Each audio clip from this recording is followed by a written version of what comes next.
Hello everyone guys, आप सभी का स्वागत है हमारे यूट्यूब चैनल पर, जहां हम लोग भारत का इतिहास कवर कर रहे हैं। और भारत के इतिहास में हमने सबसे पहले स्टार्ट किया क्या, मध्यकालीन भारत का इतिहास। और मध्यकालीन भारत के इतिहास में हम पढ़ रहे हैं कि अभी मुगल वंश, क्या पढ़ रहे हैं, मुगल वंश, जहां हम लोगों ने इससे पहले शाहजहां कवर किया है। अब कुछ फैक्ट जो हैं तो शाहजहां के बचे हुए हैं वो कवर करेंगे और स्टार्ट करेंगे आज क्या, औरंगजेब। स्टार्ट करने वाले क्या, औरंगजेब। तो जो फैक्ट बचा हुआ है वो देखते हैं पहले, ठीक है। हमने देखा क्या पिछले बार कि शाहजहां के चार पुत्र थे, शाहजहां के चार पुत्र थे। कौन कौन से, दारा शिको, शाह शुजा, औरंगजेब और मुराद, ये उनके चार पुत्र हैं। और उनके चार पुत्रों के मध्य सत्ता प्राप्ति के लिए क्या हुआ है, संघर्ष हुआ, जिसे हम क्या कहते हैं, उत्तराधिकार का युद्ध कहते हैं। शाहजहां के चार पुत्रों के मध्य सत्ता प्राप्ति के लिए क्या हुआ है, संघर्ष हुआ है, युद्ध हुआ है। और उस युद्ध को हम लोग क्या बोलते हैं, उत्तराधिकार का युद्ध बोलते हैं, ठीक है। हमने देखा है कि उस उत्तराधिकार के युद्ध में औरंगजेब विजय हुआ है फाइनली, और वही क्या बना है, शासक बना है। लेकिन शासक बनने से पूर्व उसने अपने पिता को भी कैद किया था। हमने देखा क्या 1658 में उन्होंने अपने पिता को आगरा में कैद किया था और आगरा में पहली बार अपना राज्याभिषेक कराया था, ठीक है।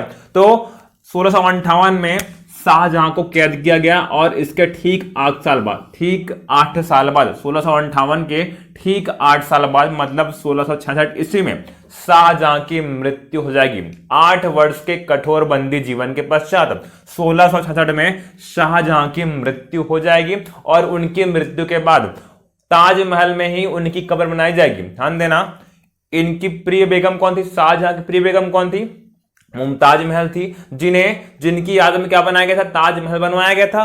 और बाद में जब इनकी मृत्यु हुई तब औरंगजेब ने इनकी कब्रगाह भी उसी ताजमहल में स्थापित कराई है, ठीक है। मृत्यु कब हुई है, 1666 में। अब देखते हैं कुछ और फैक्ट। हमने पढ़ा था जब शाहजहां ने दक्षिण विजय अभियान किया है, जब शाहजहां ने दक्षिण विजय अभियान किया तब वहां पर गोलकुंडा राज्य पर आक्रमण किया था। और गोलकुंडा राज्य के वजीर नाम क्या था, मीर जुमला। क्या नाम था, मीर जुमला ने शाहजहां का जो है कोहिनूर हीरा दिया था। गोलकुंडा राज्य के वजीर मीर जुमला ने शाहजहां का दिया है कोहिनूर हीरा दिया था। और उस कोहिनूर हीरा का प्रयोग किसने किया है, शाहजहां ने किया है। उस कोहिनूर हीरा जड़ित उन्होंने एक सिंहासन का निर्माण किया। शाहजहां ने एक सिंहासन का निर्माण किया है जिसमें क्या जड़ा हुआ है, कोहिनूर हीरा लगा हुआ है। मतलब क्या है, एक फैक्ट पूछता है क्या कि शाहजहां ने कोहिनूर हीरा जड़ित तख्ते ताउस अर्थात मयूर सिंहासन का निर्माण किया था। एक भव्य सिंहासन बनाया शाहजहां ने जिसमें क्या लगा है, कोहिनूर हीरा लगा हुआ है। उस सिंहासन को हम लोग क्या बोले हैं, तख्ते ताउस बोले हैं या मयूर सिंहासन बोले हैं, ठीक है। फिर से बोल रहा हूं मैं, शाहजहां को क्या मिला है, कोहिनूर हीरा। किनसे मिला है, गोलकुंडा के वजीर मीर जुमला से मिला है क्या, कोहिनूर हीरा। और उस कोहिनूर हीरा का प्रयोग करते हुए उन्होंने एक भव्य सिंहासन बनाया है जिसे हम क्या कहते हैं, तख्ते ताउस या फिर कहते हैं मयूर सिंहासन। क्या बोलते हैं, तख्ते ताउस या फिर मयूर सिंहासन। ये क्वेश्चन पूछ चुका है कि मयूर सिंहासन का निर्माण किसने करवाया था, शाहजहां ने करवाया था, जिसमें क्या लगा हुआ था, कोहिनूर हीरा लगा हुआ था। क्लियर है। देखते हैं अगला फैक्ट। हमने पढ़ा है कल शाहजहां के चार पुत्रों के बारे में, जिनमें सबसे ज्येष्ठ कौन था, दारा शिकोह था, ठीक है। चार पुत्र पढ़े हैं, दारा शिकोह, शाह शुजा, औरंगजेब और मुराद। सबसे ज्येष्ठ कौन है, दारा शिकोह था, जो सर्वाधिक बुद्धिमान है, जो सर्वाधिक बुद्धिमान है। और इसी कारण ही शाहजहां ने इन्हें अपना उत्तराधिकारी घोषित किया था। इनके बारे में क्वेश्चन पूछते हैं क्या, इन्होंने शाहजहां के शासन काल में, दारा शिकोह ने अपने पिता शाहजहां के शासन काल में 52 उपनिषदों का फारसी में अनुवाद किया। मैं फिर से रिपीट कर रहा हूं, दारा शिकोह कौन है, शाहजहां के ज्येष्ठ पुत्र हैं। इन्होंने अपने पिता के शासन काल में 52 उपनिषदों का फारसी में अनुवाद किया है। किस नाम से किया है, सिर ए अकबर नामक, सिर ए अकबर नामक शीर्षक से इन्होंने 52 उपनिषदों का फारसी में अनुवाद किया। होल्ड कीजिए, सुनिए, ठीक है। दारा शिकोह है, कौन है, शाहजहां के ज्येष्ठ पुत्र हैं। इन्होंने 52 उपनिषदों का फारसी में अनुवाद सिर ए अकबर नाम के शीर्षक से किया है। क्वेश्चन पूछा गया क्या, सिर ए अकबर से क्या अभिप्राय है, सिर ए अकबर से अभिप्राय क्या है। ध्यान देना, ऑप्शन में ये भी रहता है क्या कि अकबर के जीवन काल के बारे में या अकबर की जीवनी है, ठीक है। सब कोई अकबर देख के वही लगा देते हैं ऑप्शन, जब जो कि टोटली क्या है, रॉन्ग है। क्या है वो, गलत है, क्योंकि ये क्या है, सिर अकबर 52 उपनिषदों का फारसी में अनुवाद है। किसने किया है, दारा सिकोह ने किया है, जो कौन है, शाहजहां के ज्येष्ठ पुत्र थे, उनके उत्तराधिकारी थे। उनके बारे में कल देखे हम लोग, ठीक है। एक क्वेश्चन और पूछते हैं इनके बारे में कि दारा सिकोह किनके शिष्य थे, दारा सिकोह किनके शिष्य से, ये क्वेश्चन भी पूछा हुआ है, ध्यान देना। जो सूफी संत हम लोग पढ़ेंगे, एक चैप्टर है भक्ति एवं सूफी आंदोलन, वहां पर जो सूफी आंदोलन है उसमें सूफी संप्रदाय, बहुत सारे सूफी संप्रदाय है, चिश्ती है, सुहरावर्दी है, कादरी है, इस टाइप के अलग अलग क्या है उसमें सूफी मत है। और उनमें से एक मत कौन सा है, कादरी मत है। कौन सा मत है, कादरी मत। और उस कादरी मत के एक सूफी संत है, नाम क्या है, मुल्ला शाह बख्शी। कादरी मत के एक सूफी संत है, नाम क्या है, मुल्ला शाह बख्शी। और इनके शिष्य कौन है, दारा सिकोह हैं। कौन है, दारा सिकोह मुल्ला शाह बख्शी के शिष्य हैं। और ये कौन है, कादरी सिलसिले के एक सूफी संत हैं, नाम क्या है, मुल्ला शाह बख्शी। ये क्वेश्चन प्री में पूछा जा चुका है, ठीक है, इसका यहाँ पे लिखवा दिया हूं मैं। अब एक क्वेश्चन पूछा था कि पीटर मुंडो नाम का यूरोपीय यात्री, पीटर मुंडो नाम का यूरोपीय यात्री किनके शासनकाल में भारत आया था। ध्यान देना, शाहजहां के शासनकाल में पीटर मुंडो का आगमन भारत में हुआ था। पीटर मुंडो का आगमन शाहजहां के शासनकाल में भारत में हुआ था। अब ये होता है इनके बारे में फैक्ट खत्म। अब एक पॉइंट छूटा है, बोलना चाहिए, कौन, क्या, स्थापत्य कला, शाहजहां कालीन स्थापत्य कला के बारे में अपन को पढ़ना है, जो कि बहुत ही क्या है, महत्वपूर्ण है, जो कि बहुत ही महत्वपूर्ण है, क्योंकि एक व्यक्ति है, नाम क्या है, A.L. श्रीवास्तव जी। कौन है, A.L. श्रीवास्तव जी। इन्होंने क्या कहा है, शाहजहां के शासनकाल को क्या कहा है, स्थापत्य कला का स्वर्ण काल कहा है। क्या कहा है, स्थापत्य कला का स्वर्ण काल, क्योंकि बहुत ही भव्य और अद्वितीय भवनों का निर्माण शाहजहां के शासनकाल में हुआ है। इसी कारण A.L. श्रीवास्तव जी ने शाहजहां के शासनकाल को स्थापत्य कला का स्वर्ण काल कहा है, ठीक है। ये पॉइंट पूछा जा चुका है कि किन्होंने कहा है, A.L. श्रीवास्तव जी ने। A.L. श्रीवास्तव जी ने शाहजहां के शासनकाल को स्थापत्य कला का स्वर्ण काल कहा है, ठीक है। हमने देखा है क्या, शाहजहां के बाद उनका पुत्र नाम क्या था, औरंगजेब। और औरंगजेब ने दो जगह पर अपना राज्याभिषेक कराया था। कौन कौन सा था वो, आगरा और दिल्ली में उन्होंने अपना राज्याभिषेक कराया था। मतलब क्या है, उस समय तक आगरा और दिल्ली दो महत्वपूर्ण शहर है, और इन्हीं दो शहरों पर बहुत ही भव्य इमारत बनाए कौन, शाहजहां। दिल्ली और आगरा में बहुत सारी भव्य इमारतों का निर्माण करवाने वाले कौन, शाहजहां। देखते हैं कौन कौन सी भवनों का निर्माण उनके द्वारा करवाया गया है। सबसे पहले देखते हैं दिल्ली की इमारतें। शाहजहां ने दिल्ली में किन किन भवनों का निर्माण कराया है, उसके बारे में हम देखने वाले हैं। दिल्ली की इमारतें, दिल्ली में पहला क्या है, लाल किला। दिल्ली में क्या, पहला लाल किला। फिर आता है क्या, जामा मस्जिद।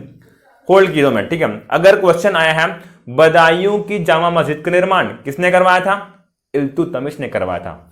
फतेहपुर सिकरी की जामा मस्जिद का निर्माण किसने करवाया था, अकबर जी ने करवाया था, ठीक है। दिल्ली में जामा मस्जिद का निर्माण किसने करवाया था, शाहजहां ने करवाया था। किसने करवाया है, शाहजहां ने दिल्ली की जामा मस्जिद का निर्माण करवाया था, ठीक है। आपको 4 जामा मस्जिद का नाम याद करना है, मतलब किसने बनवाया याद करना, ठीक है। पहला कौन सा था, बदायूं में किसने करवाया था, इल्तुतमिश ने करवाया था। फिर आता है फतेहपुर सिकरी में अकबर ने करवाया था। दिल्ली में किसने करवाया है, शाहजहां जी ने करवाया है। और आखिरी में आया क्या, आगरा, उसके बारे में अपन देखेंगे, ठीक है। अभी रखना, बदायूं, फतेहपुर सिकरी और दिल्ली अपन पढ़ चुके हैं। दिल्ली में भी जामा मस्जिद शाहजहां ने बनवाया था। फिर आता है क्या, दीवाने आम। फिर कौन सा है, दीवाने आम और दीवाने खास। दीवाने आम और दीवाने खास।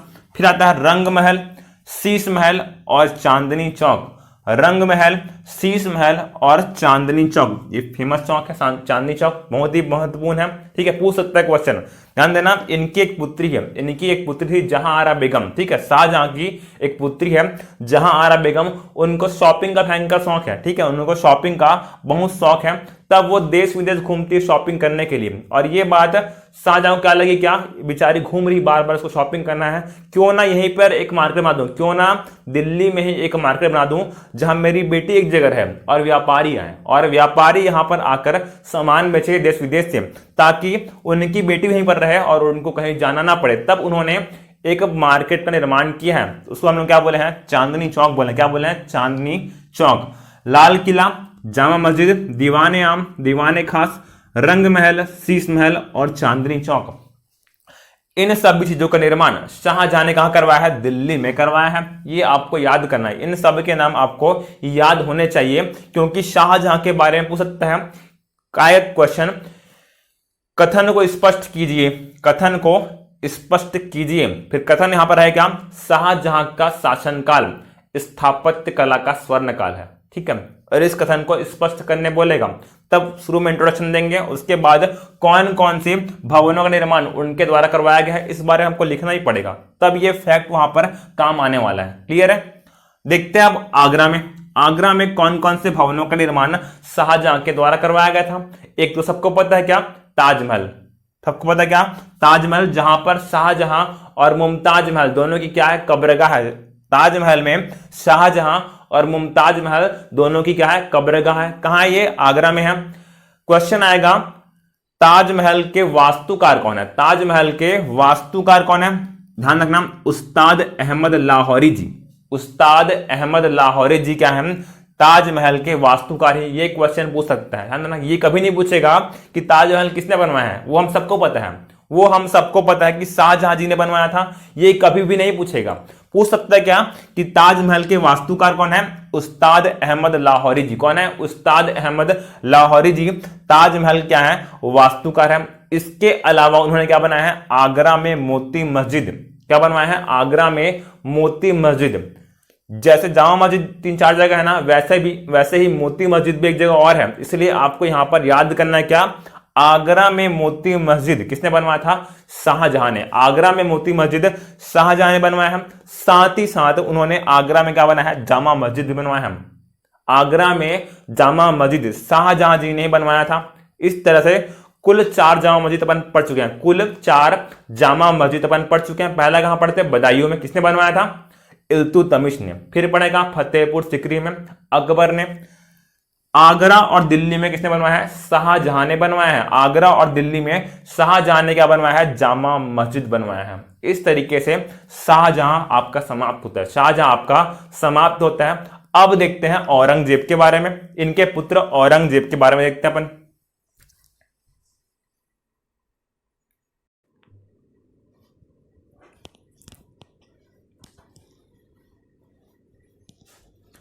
देखते हैं अब औरंगजेब के बारे में। शाहजहां के 4 पुत्र थे। कौन कौन से? दारा शिकोह, शाह शुजा, औरंगजेब और मुराद। 4 पुत्र थे, उनमें से तीसरा पुत्र औरंगजेब अब गद्दी पर बैठा है।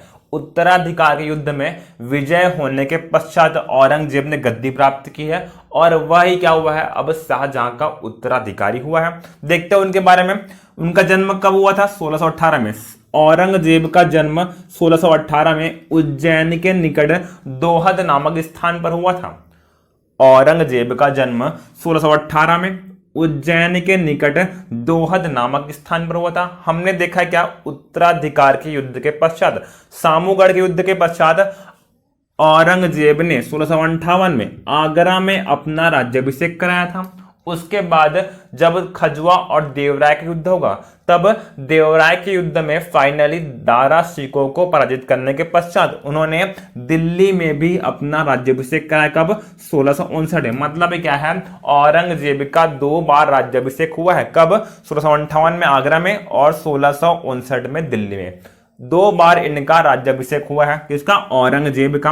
अब इनकी 2 उपाधि है, इनकी 2 उपाधि है और इनकी उपाधि के नाम से क्वेश्चन पूछा है कि किस शासक ने आलमगीर एवं जिंदा पीर की उपाधि धारण की थी। कौन है वो? औरंगजेब, जिन्होंने आलमगीर एवं जिंदा पीर की उपाधि धारण की थी। बीच में मूवी आई थी ना तान्हाजी, उसमें आलमगीर ही बोलता है, उसमें औरंगजेब क्या बोलता है? आलमगीर ही बोलता है बार बार। ठीक है, ध्यान देना, औरंगजेब ने ही आलमगीर एवं जिंदा पीर की उपाधि धारण की थी। ये उपाधि आपको याद रखना है। ठीक है, अब इन्होंने ये कैसे है? अपने पिता के कंपैरिजन में और भी कट्टर है। हमने पढ़ा क्या? शाहजहां कैसे है? अकबर और जहांगीर के कंपैरिजन में एक कट्टर मुस्लिम बादशाह थे और ये उनसे भी कट्टर है। औरंगजेब जो है उनसे भी कट्टर है। अगर कोई शासक या बादशाह कट्टरता दिखा रहा है, मतलब क्या है? बार बार विद्रोह होगा, बार बार उनके राज्य में विद्रोह होगा और औरंगजेब का पूरा जीवन काल उन विद्रोहों के दमन में निकल गया है। औरंगजेब का पूरा जीवन काल उन विद्रोहों के दमन में निकल गया है। उन विद्रोहों के बारे में अपन लाइन से देखेंगे, लेकिन ध्यान देना क्योंकि ये कट्टर बादशाह हैं, क्योंकि ये कट्टर बादशाह हैं और बार बार अलग धर्म के लोगों का अपमान करते हैं, उनकी भावनाओं के साथ खिलवाड़ करते हैं, इसी कारण इनके राज्य में बार बार विद्रोह हो गए और इन विद्रोहों के दमन में ही इनका पूरा जीवन काल निकल जाएगा। ये कैसे एक कट्टर मुस्लिम बादशाह है, हालांकि पावरफुल है, इसीलिए विद्रोह का दमन कर पाए, बहुत सारे विद्रोह का दमन कर पाए, लेकिन इनके बाद के जो उत्तराधिकारी हैं,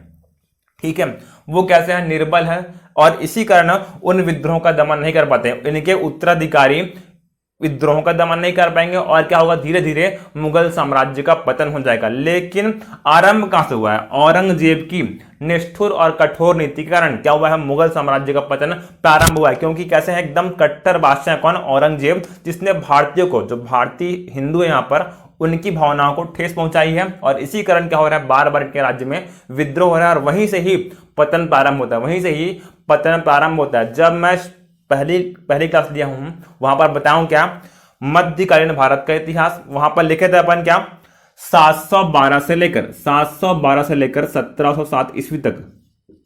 इस टाइम में क्या हुआ था, औरंगजेब की मृत्यु। इस टाइम में क्या हुआ है, औरंगजेब की मृत्यु। मतलब क्या है, अंतिम मुगल बादशाह हैं जो अपने साम्राज्य को समेट पाए हैं, अच्छे से रख पाए हैं। इनके बाद के शासक कैसे दुर्बल थे और ये पूरे मुगल साम्राज्य को इकट्ठा नहीं रख पाए और इनके समय में शुरू हुए विद्रोह बाद के शासकों के समय में एकदम उग्र रूप धारण कर लेंगे, जिनका दमन वो नहीं कर पाएंगे। परिणाम क्या होगा, मुगल साम्राज्य अब छोटे छोटे पार्ट में डिवाइड होगा। मुगल साम्राज्य अब छोटे छोटे पार्ट में डिवाइड हो जाएगा, उसके बारे में देखेंगे अपन, ठीक है। अब जब औरंगजेब कट्टर हैं, तब इन्होंने दो चीजें की क्या, संगीत एवं इतिहास लेखन पर बैन लगाया है, संगीत एवं इतिहास लेखन पर बैन लगा दिया है, ठीक है। एक हुमायूं थे, जहां से चित्रकला स्टार्ट हुई थी। एक थे जहांगीर, जिनके काल को हम लोग बोलते हैं क्या, चित्रकला का स्वर्ण काल। साथ ही साथ उनके समय में क्या थे, बहुत सारे संगीतज्ञ भी थे। हमने देखा है अकबर के समय में तानसेन जी थे। मतलब क्या है, कला को उन लोग क्या दे रहे हैं, राज आश्रय दे रहे हैं किन लोग, ऊपर के मुगल शासकों ने। जबकि औरंगजेब ने संगीत एवं इतिहास लेखन पर बैन लगा दिया है। ध्यान देना, क्वेश्चन पूछता है यहां से कि इनमें से कौन सा शासक उच्च कोटि का वीणा वादक था। इनमें से कौन सा शासक उच्च कोटि का वीणा वादक था, ध्यान देना, वो औरंगजेब ही है जो उच्च कोटि के वीणा वादक थे। लेकिन फिर भी बैन लगा दिए, लेकिन फिर भी इन्होंने संगीत पर बैन लगाया है। खुद वीणा बजाते हैं, लेकिन इन्होंने संगीत पर अब बैन लगा दिया है। ये क्वेश्चन पूछ सकता है क्या कि इनमें से कौन सा मुगल बादशाह कुशल वीणा वादक था, कौन था, वो औरंगजेब था। लेकिन फिर भी इन्होंने संगीत एवं इतिहास लेखन पर बैन लगाया है। मैं बार बार रिपीट करूं, कैसे है, कट्टर मुगल बादशाह। इसके पहले हमने देखा है शाहजहां ने तीर्थ यात्रा कर पुनः आरोपित किया था, लेकिन जजिया कर आरोपित नहीं किया था। सबसे पहले मुगल बादशाह अकबर ने तीर्थ यात्रा कर और जजिया कर दोनों को समाप्त कर दिया था। जहांगीर के समय में भी दोनों समाप्त थे, दोनों कर नहीं लिया गया है। लेकिन शाहजहां के समय तीर्थ यात्रा कर पुनः आरोपित किया गया था, जजिया नहीं लिया। शाहजहां भी जजिया नहीं लिया है, लेकिन औरंगजेब ने फिर से 1679 में जजिया कर आरोपित किया। पुनः इन्होंने जजिया कर आरोपित किया, कब, 1679 में। मतलब क्या है, औरंगजेब के समय में तीर्थ यात्रा कर और जजिया कर अब दोनों देना पड़ रहा है औरंगजेब के समय में। यही क्या है, भारतीयों में विद्रोह का नंबर, भारतीयों में असंतोष की भावना को जन्म दे रहा है। ये सब कट्टरताएं क्या है, भारतीयों के मन में उग्र भावना जागृत कर रही है कि ये जो है हम पर क्या कर रहे हैं, शोषण कर रहे हैं और इनका विरोध आवश्यक है। और इसी कारण क्या होंगे, इनके राज्य में बहुत सारे विद्रोह होंगे। उन विद्रोह के बारे में अपन को लाइन से देखना है। डाली हेडिंग, पहला विद्रोह जाटों का विद्रोह, डाली हेडिंग जाटों का विद्रोह, ठीक है, डाली हेडिंग जाटों का विद्रोह। देखते हैं इनके बारे में, ध्यान देना। जाट क्या है, एक जाति है और इन्होंने निरंतर अंतराल पर इनके खिलाफ विद्रोह किया है। इनकी जो भावना है, इनकी भावना कैसी है, भारतीयों को प्रताड़ित करने की भावना, हिंदुओं को प्रताड़ित करने की भावना है। और उस भावना का तो जाटों ने क्या किया, निरंतर विरोध किया, उनके खिलाफ विद्रोह किया, सशस्त्र विद्रोह किया। देखते हैं उनके बारे में। सबसे पहली बार जाटों ने 1669 में गोकुल नाम के व्यक्ति के नेतृत्व में, गोकुल नाम के व्यक्ति के नेतृत्व में मथुरा के आसपास वाले एरिया में विद्रोह का शुभारंभ किया। ठीक है, जाटों ने 1669 में गोकुल के नेतृत्व में मथुरा के आसपास वाले एरिया में विद्रोह का प्रारंभ किया। ध्यान देना, इस मथुरा वाले क्षेत्र में अभी क्या हो रहा है, जो औरंगजेब है मंदिरों को तोड़कर मस्जिद बनवा रहे हैं, मंदिरों को तोड़कर मस्जिद बनवा रहे हैं। कौन? औरंगजेब। इन्होंने, ध्यान देना, इनकी एक पॉलिसी, इन्होंने नियम लाया क्या कि आज से हिंदू मंदिरों का रिनोवेशन नहीं होगा। इन्होंने हिंदू मंदिरों के मरम्मत पर बैन भी लगाया था। औरंगजेब ने हिंदू मंदिरों के मरम्मत पर भी बैन लगाया था और साथ ही में क्या कर रहे हैं, मंदिरों को तोड़कर मस्जिद बनवा रहे हैं, मंदिरों को तोड़कर मस्जिद बना रहे हैं। कौन? औरंगजेब। तभी इन्होंने मथुरा वाले एरिया पर मंदिरों को तोड़कर मस्जिद बनाना प्रारंभ किया। मस्जिद बनाना प्रारंभ किया कहां? मथुरा वाले एरिया पे। मथुरा क्या है? श्री कृष्ण की पावन भूमि है। कौन सी? मथुरा। मतलब क्या? हिंदुओं की आस्था जुड़ी हुई है। और जब धर्म से खिलवाड़ होता है तब लोग क्या होते हैं? एग्रेसिव हो जाते हैं, जज्बाती हो जाते हैं। और यही कारण बना क्या? इस विद्रोह का। यही कारण बना है क्या? इस विद्रोह का। अभी विद्रोह एक स्मॉल स्तर पर है, छोटे स्तर पर है विद्रोह, लेकिन फिर एक घटना हुई। कब? 1670 में। ठीक एक साल बाद एक घटना हो रही है। एक घटना हो गई जब औरंगजेब के सैनिकों ने औरंगजेब के आदेश पर केशव राय मंदिर को तोड़ दिया है। ठीक है, एक बहुत बड़ा मंदिर है जहां हिंदुओं की आस्था जुड़ी हुई, जहां से हिंदुओं की आस्था जुड़ी हुई है। और औरंगजेब ने उस मंदिर को तोड़ने का आदेश दिया। कब? 1670 में। और इस मंदिर को तोड़कर उनके सैनिकों के द्वारा मस्जिद का निर्माण कराया गया है। 1670 में केशव राय मंदिर को तोड़कर मस्जिद का निर्माण करवाया गया। मतलब क्या है? धर्म से खिलवाड़ हो रहा है। और ये बात क्या है, लोगों के मन में घर कर रही है कि ये जो व्यक्ति है ठीक नहीं है। और लोगों ने, पूरे जनमानस ने अब विद्रोह कर दिया। पहले क्या होता है? छोटे स्तर पर होता जब जाट जाति बसती है, लेकिन अब विद्रोह ने भयंकर रूप ले लिया है, पूरा जनमानस साथ में ले लिया और विद्रोह एक बड़ा रूप धारण कर चुका है। कब? 1670 में। तब इस विद्रोह के दमन के लिए औरंगजेब ने एक बड़ी सेना भेजी है और गोकुल को गिरफ्तार कर मृत्यु दंड दिया गया है। गोकुल को गिरफ्तार कर मृत्यु दंड दे दिया गया है। अब विद्रोह कुछ समय के लिए दब चुका है, क्योंकि मृत्युदंड मिल चुका है उनके लीडर गोकुल को। लेकिन कुछ समय पश्चात फिर से विद्रोह जाटों का आरंभ होगा। सेकंड विद्रोह किनके नेतृत्व में हुआ है? राजा राम जाट जी के नेतृत्व में सेकंड विद्रोह हुआ कुछ समय पश्चात ही। ठीक है, बात कब की थी? 1670 के आसपास की बात थी। ठीक है, अब कुछ समय पश्चात 1688 के आसपास एक व्यक्ति ने, नाम क्या है? राजा राम जाट जी। क्या नाम है? राजा राम जाट जी। इन्होंने फिर से विद्रोह किया। इन्होंने फिर से सशस्त्र विद्रोह किया औरंगजेब के विरुद्ध, मुगलों के विरुद्ध। ठीक है, अभी एग्रेसिव है। तब हमने पढ़ा है मकबरे के बारे में, सब के मकबरे बारे में पढ़े हैं कि बाबर का मकबरा कहाँ, हुमायूं का मकबरा कहाँ। उसी कड़ी में हमने पढ़ा है क्या? अकबर का मकबरा। क्या पढ़ा है? अकबर का मकबरा। कहाँ है अकबर का मकबरा? आगरा के पास सिकंदरा में क्या है? अकबर का मकबरा है। आगरा के पास सिकंदरा में क्या है? अकबर का मकबरा है। ध्यान देना, इनके मन में क्या है? इन्होंने हिंदू मंदिरों को तोड़कर उसको नुकसान पहुंचा है, तो बदला लेना चाह रहे हैं। कौन? राजा राम जाट जी। ये राजा राम जाट जी बदला लेना चाह रहे हैं। इसी कारण उन्होंने आगरा के पास क्या? सिकंदरा में क्या है? अकबर का मकबरा है। उस मकबरे को अपना निशाना बनाया है। राजा राम जाट ने अकबर के मकबरे को निशाना बनाया है और उनके मकबरे को बहुत क्षति पहुंचाई है। उनके मकबरे को क्षति पहुंचाई किसने? राजा राम जाट ने। और ये बात मुगल बादशाह औरंगजेब को पसंद नहीं आई है कि एक साधारण से व्यक्ति ने महान बादशाह अकबर के, मुगल साम्राज्य के महान बादशाह अकबर के मकबरे को क्षति पहुंचाई। तब उन्होंने एक बड़ी सेना भेजकर इनको गिरफ्तार करने का आदेश दिया है और बाद में इन्हें भी क्या दिया जाएगा? मृत्यु दंड दिया जाएगा। कब? 1688 में। क्योंकि इन्होंने इनके पूर्वज महान शासक अकबर के मकबरे को नुकसान पहुंचाया है। इसी कारण इन्हें क्या दिया है? मृत्यु दंड दिया है। लेकिन अब विद्रोह की भावना जग चुकी है, विद्रोह की ज्वाला जग चुकी है। और इसी कड़ी में तीसरा विद्रोह होगा चूड़ामन नाम के व्यक्ति के नेतृत्व में। चूड़ामन नाम के व्यक्ति हैं जो कि जाट हैं, उनके नेतृत्व में तीसरा विद्रोह होगा जो कि दबाया नहीं जा सका है। और अंततः चूड़ामन के नेतृत्व में जाटों ने पृथक जाट साम्राज्य की स्थापना कर दी है। अंततः चूड़ामन के नेतृत्व में जाटों ने स्वतंत्र जाट राज्य की स्थापना कर दी है। मतलब क्या है, पूरे जीवन काल में वह पूर्णतः, औरंगजेब पूर्णतः इस विद्रोह का दमन नहीं कर पाया है। मैं बार बार बताया हूं क्या, जितने कट्टर बादशाह उतने ज्यादा विद्रोह होंगे, सबसे कट्टर कौन था, औरंगजेब था। यही कारण क्या है, इनके राज्य में बार बार विद्रोह होंगे। और इसी कड़ी में जब चूड़ामन के नेतृत्व में क्या हुआ है, विद्रोह हुआ है, तो उस विद्रोह का दमन नहीं किया जा सका है और अंततः चूड़ामन के नेतृत्व में पृथक जाट राज्य की स्थापना हो गई है। देखते हैं अगले विद्रोह के बारे में।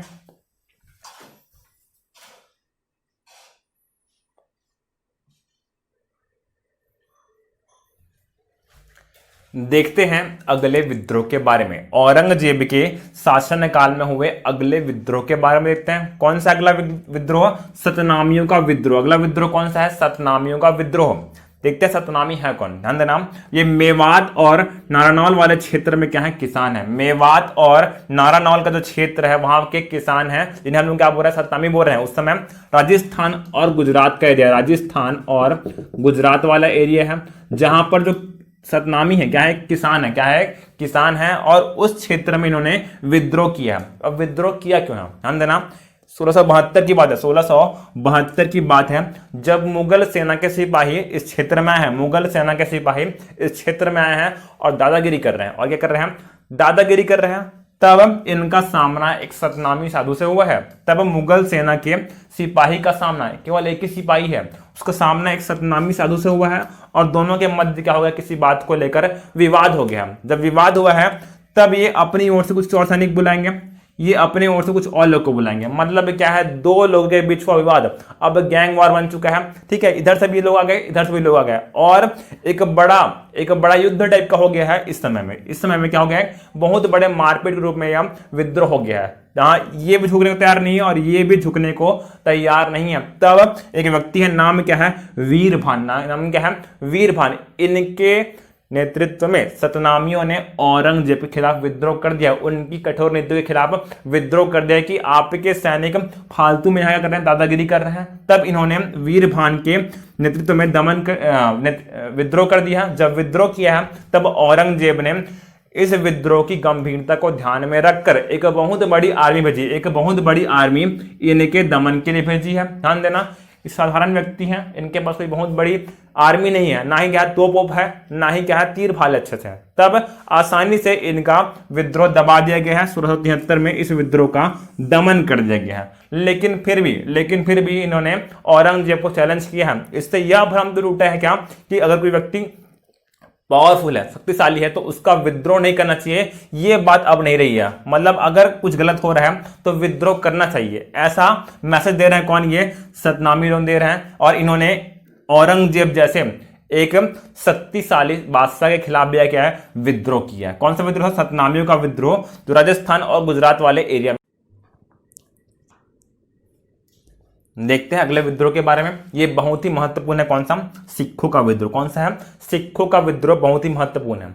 हमने देखा है क्या, जहांगीर के समय में जहांगीर के ही पुत्र, नाम क्या था, खुसरो ने सिखों के गुरु अर्जुन देव जी की सहायता से क्या जहांगीर के खिलाफ विद्रोह किया था। तब जहांगीर ने अर्जुन देव जी को मृत्युदंड दिया था। और वहीं से क्या हो गई है, दो संप्रदायों के मध्य कटुता आ गई है।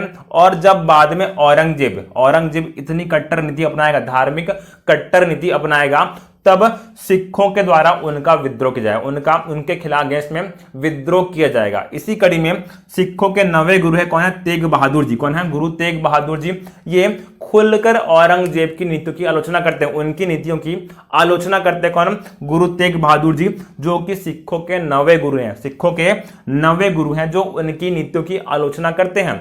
जब इस बात की खबर औरंगजेब को लगेगी, तब उन्होंने तेग बहादुर जी को दिल्ली समन किया है, दिल्ली बुलाया है, जहां दिल्ली बुलाकर उन्होंने गुरु तेग बहादुर जी को इस्लाम धर्म स्वीकारने को कहा है।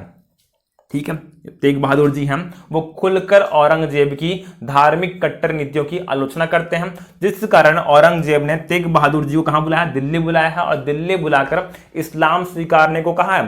तब गुरु तेग बहादुर जी ने औरंगजेब को सीधा मना कर दिया, सीधा मना कर दिया, क्या, इस्लाम धर्म स्वीकारने से इन्होंने सीधा मना कर दिया, जिस कारण औरंगजेब ने इन्हें 1675 में मृत्यु दंड दिया है। औरंगजेब ने गुरु तेग बहादुर जी को इसलिए मार दिया क्योंकि उन्होंने इस्लाम धर्म स्वीकारने से मना किया था। अब इससे क्या, मुस्लिमों सिखों में फिर से पुनः एकदम आक्रोश हो गया है। और तभी इस समय पर 10वें गुरु गोविंद सिंह जी ने गद्दी संभाली है। ठीक है, 9वें गुरु कौन थे, गुरु तेग बहादुर जी। पहले गुरु कौन थे, गुरु नानक देव जी। कौन थे, गुरु नानक देव जी। अब कौन गुरु बन गए हैं, 10वें गुरु कौन है, गुरु गोविंद सिंह जी। अब गुरु की गद्दी पर बैठे हैं। ध्यान देना, ये कैसे हैं, एक एग्रेसिव व्यक्ति, कैसे व्यक्ति हैं, एक एग्रेसिव व्यक्ति हैं। इन्होंने एक आर्मी बनाई है, एक 80,000 सैनिकों की एक आर्मी बनाई है, जिसको हम क्या बोलते हैं, खालसा सेना कहते हैं। ये एग्रेसिव है, मतलब केवल बातों के माध्यम से विरोध नहीं करना, अगर जरूरत पड़ी तो इस आर्मी के माध्यम से सशस्त्र विद्रोह करना चाह रहे कौन, 10वें गुरु गुरु गोविंद सिंह जी। केवल बात नहीं करना है, अगर वो हमला करते हैं तो उनका जवाब भी देना है। और इसी प्रयोजन से ही, इसी उद्देश्य से ही उन्होंने 80,000 सैनिकों की एक आर्मी तैयार की। इसको हम लोग क्या बोलते हैं, खालसा सेना कहते हैं। क्या बोलते हैं, खालसा सेना। इन्होंने सिखों को एक कट्टर संप्रदाय के रूप में परिवर्तित किया। किसने, गुरु गोविंद सिंह जी ने एक कट्टर संप्रदाय के रूप में परिवर्तित किया है। और कहा है क्या, कि अगर कोई आप पर आक्रमण करे तो सरेंडर नहीं करना है, अंतिम दम तक लड़ना है। और इनका प्रभाव इतना है कि पूरे लोग इनसे जुड़ पा रहे हैं और एक बहुत बड़ी आर्मी, 80,000 सैनिकों की आर्मी इन्होंने तैयार कर दी है। ठीक है, जब ये तैयार कर दिए, मतलब क्या है, खुलेआम विद्रोह कर रहे हैं औरंगजेब के खिलाफ, जो कि क्या है, भारत के बादशाह हैं। उस समय मुगल बादशाह है, भारत के बादशाह हैं। तब इनको सबक सिखाने के उद्देश्य से औरंगजेब ने इनके पुत्रों को किडनैप किया, इनके पुत्रों को बुला लिया, बंदी बना लिया। और बाद में इनके सभी पुत्रों की, 4 पुत्र हैं, 4 पुत्रों की हत्या करा दी गई। 2 पुत्र मारे गए हैं और 2 पुत्रों को जिंदा दीवार में चुनवा दिया गया। 2 पुत्रों को मारा गया और 2 पुत्रों को जिंदा दीवार में चुनवा दिया गया। लेकिन फिर भी हार नहीं मानते कौन, गुरु गोविंद सिंह जी। और जीवन पर्यंत मुगलों की अधीनता स्वीकार करने से मना करते हैं, उनके खिलाफ विद्रोह करते हैं। जब विद्रोह करते हैं, ध्यान देना, औरंगजेब अपने जीवन भर में सिखों के विद्रोह का दमन नहीं कर पाया। कौन, औरंगजेब। क्योंकि इनके पास क्या है, आर्मी है, खालसा सेना, जो कि बहुत बहादुर है, उन्हें मृत्यु का भय नहीं है, उन्हें अपनी स्वाधीनता का भय। ठीक है, अपनी स्वाधीनता की रक्षा के लिए वो लगातार विद्रोह करते हैं और कामयाब भी होते हैं। ठीक है, और अंततः बाद में औरंगजेब की मृत्यु हो जाएगी। लेकिन गोविंद सिंह जी अभी भी जीवित हैं और उनकी आर्मी भी अच्छी खासी बनी हुई है। बाद में क्या हुआ, औरंगजेब की मृत्यु हो गई। मतलब क्या है, मुगल साम्राज्य अब कमजोर हुआ है। तब इस स्थिति को भांपकर औरंगजेब के उत्तराधिकारी बहादुर शाह प्रथम ने सिखों के 10वें गुरु गुरु गोविंद सिंह जी से संधि कर लिया। ठीक है, औरंगजेब का उत्तराधिकारी कौन है, बहादुर शाह प्रथम है। इन्होंने सिखों के 10वें गुरु गुरु गोविंद सिंह जी से संधि कर लिया कि आप प्लीज विद्रोह मत कीजिए। ठीक है, दोनों के मध्यम संधि हो गई है और इस संधि के अनुसार इन्होंने विद्रोह करना बंद किया। मतलब सीखे अपन की औरंगजेब अपने पूरे जीवन काल में इस सिखों के विद्रोह का दमन नहीं कर पाए। एक क्वेश्चन पूछ सकते हैं क्या, कि सिखों के अंतिम गुरु कौन थे? गुरु गोविंद सिंह जी थे। कौन थे? गुरु गोविंद सिंह जी थे। सुनना मेरी बात, ठीक है। पहले गुरु कौन थे? गुरु नानक देव जी। लेकिन जब 10वें गुरु बने हैं कौन? गुरु गोविंद सिंह जी, तब उन्होंने अपनी मृत्यु से पहले ही गुरु की जो गद्दी है, गुरु की गद्दी समाप्त करने की घोषणा कर दी है। इसी कारण जो अंतिम गुरु कौन है? 10वें गुरु गुरु गोविंद सिंह जी है, क्योंकि इन्होंने अपनी मृत्यु से पहले ही गद्दी, जो गुरु की गद्दी है वो समाप्त कर दी है। मतलब 1 से लेकर केवल 10 तक के ही गुरु हैं, 1 से लेकर 10 तक ही गुरु हैं सिख धर्म में, ठीक है। उनके बारे में क्वेश्चन पूछ सकते हैं कि पहले कौन थे और अंतिम में कौन थे। पहले कौन थे? गुरु नानक देव जी, 10वें कौन थे? गुरु गोविंद सिंह जी। और इनके विद्रोह का दमन नहीं कर पाया कौन? औरंगजेब। ठीक है, देखते हैं अगले विद्रोह के बारे में। अब देखते हैं औरंगजेब के शासन काल में हुए अगले विद्रोह के बारे में। ठीक है, अगले विद्रोह के बारे में देखते हैं। अगला विद्रोह किसका हुआ है? अकबर का विद्रोह। अगला विद्रोह अकबर का हुआ है। ध्यान देना, ये मुगल बादशाह अकबर नहीं, ये मुगल बादशाह अकबर नहीं है, वो तो मर चुके हैं ना। उनका मकबरा कहाँ है? आगरा के पास सिकंदरा में है। तो फिर से कैसे आएंगे? वो नहीं है, ये अकबर, वो बादशाह अकबर नहीं है। ये कौन है? औरंगजेब के पुत्र है। ये कौन है? औरंगजेब के पुत्र हैं, जिन्होंने अपने के पिता के विरुद्ध ही विद्रोह किया, जिन्होंने अपने पिता के विरुद्ध ही विद्रोह किया है। ये अकबर अलग है, बादशाह अकबर अलग है, दोनों में कंफ्यूज नहीं होना है। ठीक है, दोनों अलग व्यक्ति हैं। ठीक है, ये कौन है? औरंगजेब के पुत्र थे, जिन्होंने अपने पिता के खिलाफ यह किया है, विद्रोह किया। ठीक है, बार बार सब कर रहे हैं। हमने देखा है क्या? जहांगीर ने किया था, शाहजहां ने किया था, औरंगजेब ने भी किया। अब औरंगजेब का पुत्र कौन है? अकबर, उसने भी अपने पिता के खिलाफ किया है, विद्रोह किया। तो विद्रोह कर दिया कब? 1681 में। 1681 में उन्होंने अपने पिता के विरुद्ध विद्रोह किया है और अपने सबसे बड़े दुश्मन, मुगलों के सबसे बड़े दुश्मन मराठा शासकों से उनकी शरण ली है, मराठा शासकों की शरण ली है। और उनमें से व्यक्ति नाम क्या है? संभाजी प्रथम। कौन है? संभाजी। इनके पास गए हैं, इनके पास मदद मांगने गए हैं कौन? अकबर, जो कि औरंगजेब के पुत्र हैं। ध्यान देना, इस समय मुगलों के सबसे बड़े दुश्मन कौन है? मराठा है। और उनके पास ही चले गए हैं कौन? अकबर, जो कि औरंगजेब के पुत्र हैं। और इस बात से खफा है कौन? औरंगजेब, और ढूंढ रहा है। और उसने दक्षिण अभियान किया है इस अकबर को ढूंढने के लिए ही। अकबर को ढूंढकर मृत्युदंड देने के लिए औरंगजेब ने दक्षिण का अभियान किया था, ताकि अब करीब मिले तो इसको निपटा दे। ठीक है, लेकिन ये मिल नहीं पाएंगे, ये मिलते नहीं है कौन? अकबर, क्योंकि समय को जानकर, समय की परिस्थिति को जानकर इन्होंने अब देश छोड़ने का निर्णय किया। इन्होंने देश छोड़ने का निर्णय किया। ठीक एक साल बाद 1682 में कहां चले गए हैं? फारस चले। कहां चले गए हैं? फारस चले गए हैं। स्थिति को देखकर कि यहां पर रहना अब ठीक नहीं, ये समझकर इन्होंने 1682 में फारस की ओर रुख कर लिया। अब ये देश छोड़कर जा चुके हैं, विद्रोह का दमन हो चुका है। लेकिन इतिहास की एक बड़ी घटना हुई कि इनके खुद के बेटे ने इनके खिलाफ विद्रोह किया था। ठीक है, इससे मानसिक रूप से औरंगजेब टूट चुका था। ठीक है, खुद के बेटे ने कर दिया विद्रोह। देखते हैं अगले विद्रोह के बारे में। अगला विद्रोह हुआ किनका? बुंदेलों का विद्रोह। अगला विद्रोह कौन सा है? बुंदेलों का विद्रोह हुआ है औरंगजेब के समय में ही। व्यक्ति का नाम क्या है? चंपत राय बुंदेला जी के नेतृत्व में यह विद्रोह हुआ है। कब? 1661 में। कब हुआ है? 1661 में। तब आरंभ में इनके द्वारा किए गए विद्रोह का दमन कर दिया गया। क्या कर दिया गया है? दमन कर दिया गया। औरंगजेब के पास क्या है? बहुत बड़ी आर्मी है, और उस आर्मी के दम पर औरंगजेब ने चंपत राय बुंदेला जी द्वारा किए गए विद्रोह का दमन कर दिया गया है। लेकिन जो बुंदेल है चुप नहीं बैठे हैं। कुछ समय पश्चात चंपत राय बुंदेला जी के पुत्र हैं। चंपत राय बुंदेला जी के पुत्र है, नाम क्या है? छत्रसाल ने अपने लोगों को इकट्ठा किया है, एकत्रित करने के बाद उनको प्रॉपर तरीके से संगठित किया, और संगठित रूप में अब विद्रोह करेंगे।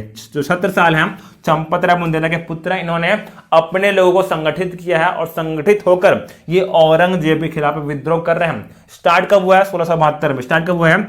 1672 में ये विद्रोह स्टार्ट हुआ है, और औरंगजेब के जीवन पर्यंत इनका विद्रोह चला है। जब विद्रोह चल रहा है और उनका दमन नहीं कर पाया, और औरंगजेब उनका दमन नहीं कर पा रहा है, तब परेशान हो गए। औरंगजेब परेशान हो गया। उन्होंने एक प्रस्ताव भेजा किसका? संधि का प्रस्ताव।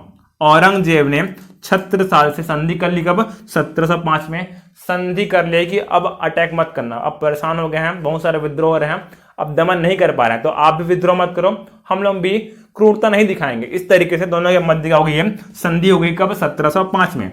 लेकिन 2 साल बाद ही 1707 में हुई है औरंगजेब की मृत्यु हो गई। 2 साल बाद ही 1707 में औरंगजेब की मृत्यु हो गई है। और तब एक सुनहरा अवसर है बुंदेलों के पास, छत्रसाल जी के पास, क्या? कि खुद को आजाद करा ले, इस संधि से भी मुक्त होना है। इसी कारण उन्होंने फिर से विद्रोह किया है, और औरंगजेब की मृत्यु के बाद खुद को स्वतंत्र राज्य घोषित कर दिया औरंगजेब की मृत्यु के बाद। मतलब क्या है? इस विद्रोह का दमन भी औरंगजेब अपने पूरे जीवन काल में नहीं कर पाया है। नहीं कर पाया कौन? औरंगजेब इस विद्रोह का दमन। क्लियर है? बुंदेलों का विद्रोह भी सफल रहा है। देखते हैं अगले विद्रोह के बारे में, देखते हैं अपन अगले विद्रोह के बारे में। अब जब इन सब क्षेत्रों में विद्रोह हो रहा है तब राजपूत कहां पीछे रहने वाले थे? उन्होंने भी राजस्थान वाले एरिया पर औरंगजेब के खिलाफ क्या है? विद्रोह किया राजपूतों ने, जिनमें प्रमुख राज्य कौन से हैं? मारवाड़ और मेवाड़। मारवाड़ और मेवाड़ क्या है? उस समय के प्रमुख राज्य हैं। घटना क्या हुई? घटना क्या हुई? किसने विद्रोह को जन्म दिया? देखते हैं।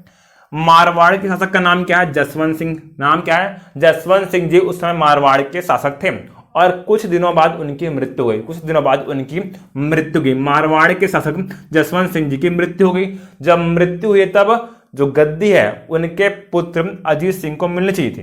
ठीक है, जब इनकी मृत्यु हो गई तब इनकी मृत्यु के बाद जो गद्दी है उनके पुत्र अजीत सिंह को मिलनी चाहिए थी, लेकिन औरंगजेब ने इनकी मृत्यु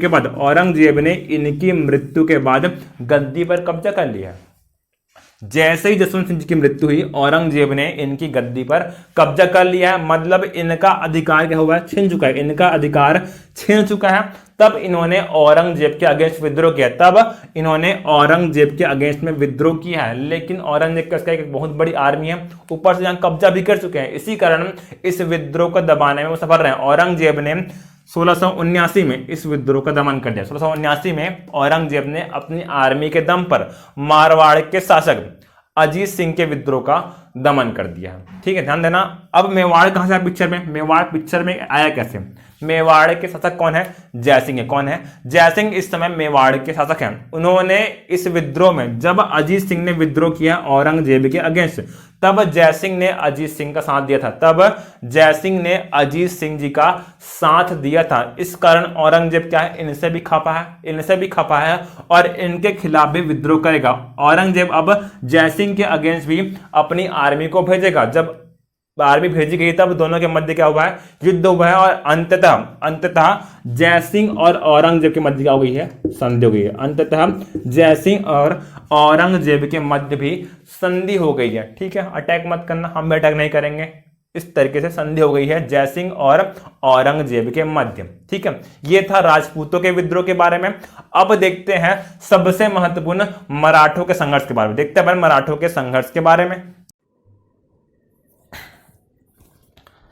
ठीक है, देखते हैं अगले विद्रोह के बारे में। कौन सा है? मराठों का विद्रोह। अगला विद्रोह कौन सा है? मराठों का विद्रोह। यहां पर विद्रोह नहीं बोलना चाहिए, उन्होंने संघर्ष किया। उन्होंने लगातार संघर्ष किया है। केवल विद्रोह क्या होता है? केवल कुछ समय के लिए होता है, लेकिन संघर्ष क्या है? एक निरंतर चलने वाली प्रक्रिया है। क्योंकि शिवाजी के समय से लेकर अंत तक मराठों ने लगातार विद्रोह किया है औरंगजेब या मुगलों के अगेंस्ट में। ठीक है, उसके बारे में अपन देखेंगे। ध्यान देना, जो मराठा राज्य है उसके बारे में अपन डिटेल में आधुनिक में पढ़ेंगे कि कैसे शिवाजी ने स्थापना की और कैसे उनके उत्तराधिकारियों ने यह राज्य चलाया। उसके बारे में डिटेल में अपन आधुनिक में पढ़ेंगे। अभी जो पढ़े हैं केवल और केवल औरंगजेब के रिलेशन में पढ़े कि औरंगजेब को किसने परेशान किया, इसके बारे में डिटेल में पढ़ेंगे आधुनिक में। ठीक है, जब शिवाजी ने स्थापना की वहां से लेकर पूरा आखिरी तक मैं डिटेल में पढ़ाऊंगा वहां पर। ठीक है, अभी यहां पर सिर्फ औरंगजेब के रिलेशन में अपन पढ़ने वाले हैं। ठीक है, सबसे पहले इनके समय में भी शिवाजी ने एक स्वतंत्र मराठा राज्य की स्थापना की। इंडिपेंडेंट मराठा राज्य की स्थापना शिवाजी ने कर दी है और अनेक क्षेत्रों पर कब्जा कर लिया। और इन क्षेत्रों पर क्या है? अब शिवाजी का अधिकार है। और यह बात औरंगजेब को पसंद नहीं आई है कि एक नया व्यक्ति आ गया है राज्य करने, और उन्होंने बहुत बड़े एरिया पर अब कब्जा कर लिया। तब अपनी आर्मी भेजी और उनकी आर्मी हार गई है। औरंगजेब की आर्मी हार रही है। तब औरंगजेब ने एक व्यक्ति को अपॉइंट किया। नाम क्या है उनका? मिर्जा राजा जयसिंह। क्या नाम है? मिर्जा राजा जयसिंह। इनको अपॉइंट किया है किस लिए? कि आप जाइए और शिवाजी को हराइए। ठीक है, जयसिंह जी को इनके बारे में पता है, शिवाजी के बारे में पता है क्या? कि उन्हें कैसे पराजित कर सकते हैं। उनकी छापामार युद्ध नीति के बारे में भी पता है किनको? जयसिंह को। इस कारण जयसिंह ने अभियान के किसके ऊपर? शिवाजी के ऊपर अभियान किया। तब शिवाजी घिर चुके हैं। जब घिर चुके हैं तब उन्होंने जयसिंह से एक संधि की है। तब शिवाजी ने जयसिंह से एक संधि की है। उस संधि को अपन क्या कहते हैं? पुरंदर की संधि। क्या बोलते हैं? पुरंदर की संधि कहते हैं। इस संधि की शर्तें क्या हैं?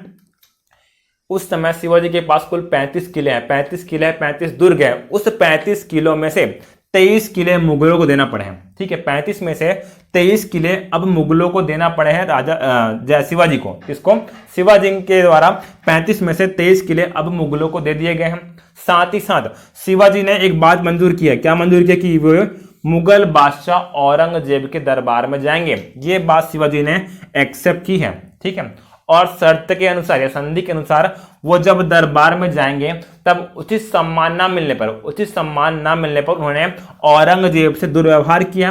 परिणाम स्वरूप इनको बंदी बनाया जाएगा, साथ ही साथ इनके पुत्र को भी बंदी बनाया जाएगा। लेकिन बाद में उनके चंगुल से, ठीक है, औरंगजेब के चंगुल से ये मुक्त हो जाएंगे और बाद में फिर से विद्रोह करेंगे और इन 35 में से 35 पूरे सभी के सभी किले उन्होंने वापस प्राप्त किए। शिवाजी ने पूरे 35 किले वापस प्राप्त किए। कुछ दिनों बाद शिवाजी की मृत्यु हो जाएगी। लेकिन उनकी मृत्यु के बाद उनके पुत्र संभाजी ने विद्रोह जारी रखा है। किसने? शिवाजी के पुत्र संभाजी ने। और बाद में औरंगजेब ने संभाजी की हत्या करा दी है। अब उनको लग रहा है क्या? कि विद्रोह का दमन हो चुका है, क्योंकि संभाजी की हत्या करा दी गई। लेकिन ऐसा होता नहीं, क्योंकि संभाजी के एक सौतेले भाई है। नाम क्या है? राजा राम जी। इन्होंने अब विद्रोह की बागडोर संभाली है। ये क्या बन गया? अगले शासक बन गए और इन्होंने अब विद्रोह की कमान संभाल ली है। लेकिन कुछ समय पश्चात एक दुर्घटना हो गई है। ठीक है, एक बहुत ही अल्प आयु में राजा राम जी की क्या हो गई है? इनकी मृत्यु हो गई है बहुत ही अल्प आयु में। ठीक है, और इस समय इनका जो पुत्र है, नाम क्या है? शिवाजी द्वितीय। क्या नाम है? शिवाजी द्वितीय। ये एक अल्पवयस्क बालक है। राजा राम जी का पुत्र है, नाम क्या? शिवाजी द्वितीय। ये क्या है? एक अल्पवयस्क बालक है। तब इनकी माता ताराबाई जी ने संरक्षिका के रूप में कार्य करना आरंभ किया है। तब इनकी पत्नी और इनकी माता जी, इन्होंने संरक्षिका के रूप में कार्य करना आरंभ किया है और ये अब मुगलों के अगेंस्ट में लड़ेगी। और ये ताराबाई जी अब मुगलों के अगेंस्ट में लड़ेगी और इन्होंने बहुत सारे क्षेत्र, जिन क्षेत्रों पर औरंगजेब ने कब्जा किया था, उन क्षेत्रों को वापस पा लिया है। उन क्षेत्रों को वापस किसने पाया है? ताराबाई जी ने पाया है। ठीक है, अपने पूरे जीवन में औरंगजेब मराठों के विद्रोह का दमन नहीं कर पाए हैं और एक बड़े रीजन पर, एक बड़े क्षेत्र पर अब मराठों का अधिकार हो चुका है। बाद में अंग्रेजों के द्वारा इनके साम्राज्य का पतन किया जाएगा, उसके बारे में अपन आधुनिक में पढ़ेंगे। लेकिन ध्यान देना, अपने पूरे जीवन काल में औरंगजेब मराठों के विद्रोह का दमन नहीं कर पाए हैं। इनके बारे में डिटेल अपन पढ़ेंगे आधुनिक भारत में। ठीक है, अब देखते हैं औरंगजेब का दक्षिण विजय अभियान। देखने वाले क्या? औरंगजेब का दक्षिण विजय अभियान। हमने देखा था क्या? औरंगजेब का एक पुत्र, नाम क्या है? अकबर ने अभी मराठा राज्य में शरण ली थी। कहां पर? संभाजी के पास शरण ली थी और उनका पीछा करते हुए औरंगजेब कहाँ है? दक्षिण में आया है। ठीक, कि कहां भागे हैं, इसलिए कौन आया है? औरंगजेब दक्षिण में आया है। तब उसने बीजापुर और गोलकुंडा का अभियान किया है। रास्ते में पड़ गया क्या? बीजापुर गोलकुंडा, तो क्यों ना अटैक करते हैं, ऐसा उसकी भावना है। ठीक है, तब उसने बीजापुर और गोलकुंडा पर आक्रमण किया है। बीजापुर में उनका सामना किससे हुआ है? आदिल शाह से हुआ है। किससे हुआ है? आदिल शाह से हुआ है, जहां पर औरंगजेब जीत जाएंगे। और उन्होंने अब बीजापुर पर अपना साम्राज्य स्थापित किया है। मुगल साम्राज्य उन्होंने बीजापुर में स्थापित किया है आदिल शाह को हराने के पश्चात। अब पड़ोसी राज्य कौन सा? गोलकुंडा, जहां पर अभी अबुल हसन कुतुब शाह का शासन है। किसका शासन है? अबुल हसन कुतुब शाह का शासन है इस समय गोलकुंडा में। यहां पर भी अभियान करेंगे कौन? औरंगजेब। जब युद्ध हुआ उसमें अबुल हसन कुतुब शाह हार गए हैं। जब हार गए तब इन्होंने एक संधि की है। इन्होंने औरंगजेब से एक संधि की है। संधि एकदम मामूली है औरंगजेब के लिए। ठीक है, देखते क्या है संधि में। क्या बोला गया है कि अबुल हसन कुतुब शाह को 50,000 रुपए पेंशन मिलेगा वार्षिक। 50,000 रुपए वार्षिक पेंशन देकर गोलकुंडा राज्य पर अब औरंगजेब ने कब्जा कर लिया। गोलकुंडा राज्य पर अब औरंगजेब ने कब्जा कर लिया है, मात्र 50,000 रुपए वार्षिक पेंशन देकर। ठीक है, यह था औरंगजेब के काल में हुए अनेक विद्रोह के बारे में। देखते हैं औरंगजेब के बारे में कुछ और फैक्ट। हमने देखा उनके शासनकाल में हुए अनेक विद्रोहों के बारे में, अनेक विद्रोहों के बारे में अपन देख चुके हैं। साथ ही साथ देखा क्या उनका दक्षिण विजय अभियान, क्या देखा है उनका दक्षिण विजय अभियान। ये सब हुए औरंगजेब के शासनकाल में हुए राजनीतिक घटनाक्रम के बारे में। अब कुछ और फैक्ट जो है उनके बारे में देख लेते हैं, ठीक है। हमने देखा है क्या औरंगजेब अकबर का पीछा करते हुए कहाँ गए, दक्षिण विजय अभियान पर गए, दक्षिण अभियान पे गए थे। तब दक्षिण विजय अभियान जब कर रहे हैं तब कहाँ गए हैं, महाराष्ट्र गए, कहाँ गए हैं, महाराष्ट्र। और उन्होंने महाराष्ट्र में एक शहर बसाया, उन्होंने महाराष्ट्र में एक शहर बसाया, कौन सा, औरंगाबाद। कौन सा शहर बसाया है, औरंगाबाद बसाया उन्होंने महाराष्ट्र में। किसने बनाया है, औरंगजेब ने बनाया क्या, औरंगाबाद। और उस शहर में क्या, एक मकबरा बनाएंगे, उस शहर में क्या, मकबरा बनाएंगे। ध्यान देना, हमने पढ़ा है क्या, शाहजहां के शासनकाल में उनकी एक पत्नी थी, नाम क्या था, मुमताज महल। और मुमताज महल की याद में ही शाहजहां ने क्या बनवाया था, ताजमहल बनवाया था, जो कि प्रेम का प्रतीक है, प्रेम का प्रतीक है ताजमहल। अब एक कहानी बहुत प्रसिद्ध है क्या, कि शाहजहां ने ताजमहल बनाने के पश्चात अपने सभी मजदूरों के हाथ काट दिए थे, हाथ काट दिए थे, ताकि ताजमहल जैसा कोई भवन फिर से ना बन पाए। एक बोलना चाहिए भ्रांति, एक कथा प्रचलित है कि शाहजहां ने ऐसा किया था। अब एक्चुअल में है कि केवल अफवाह, ये नहीं पता है, ये एक्चुअल में पता है नहीं, ठीक है। ध्यान देना, उन्होंने अपने हाथ, अपने मजदूरों के हाथ, अपने हाथ नहीं काटे, अपने मजदूरों के हाथ कटवा दिए थे, ऐसी कहानी प्रचलित है, ताकि कोई ऐसा दूसरा नमूना न बन पाए। लेकिन औरंगजेब क्या, औरंगजेब चाह रहे same to same, Aurangzeb same to same मकबरा बनाना चाह रहे हैं, ठीक है। इनकी भी एक पत्नी है, नाम क्या है, दिलरास बानो बेगम।